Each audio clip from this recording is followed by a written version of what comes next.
ka hadirat Allah Subhanahu wa Ta'ala anu parantos maparinan rahmat sareng hidayahna dugi ka urang tiasa riung ngumpul di kelas 8C.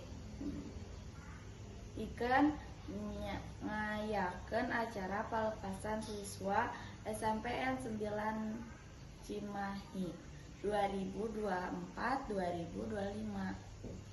Hadirin anu dihormati Allah, salajeng hayu urang panjatkeun sholawat sareng salam anu salamina dicurahkeun ka junjungan urang sadaya Nabi Muhammad sallallahu alaihi wasallam.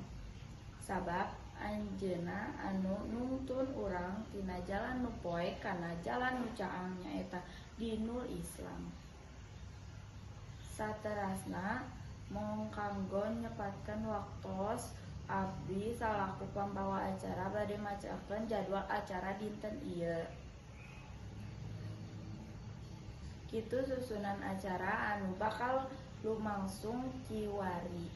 Mung kanggo nyepatkeun waktos urang mimiti acara anu munggaran nyaeta bubuka.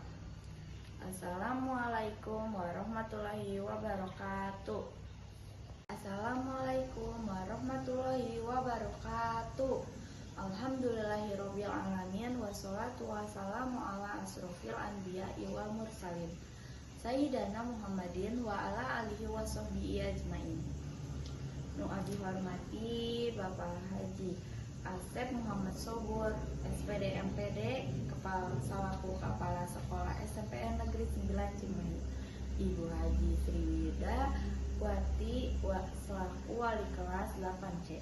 Dan Bapak Tubagus Panji nu ngajar bahasa Sunda di kelas 8C. Dan teman-teman yang saya hormati di kelas 8C.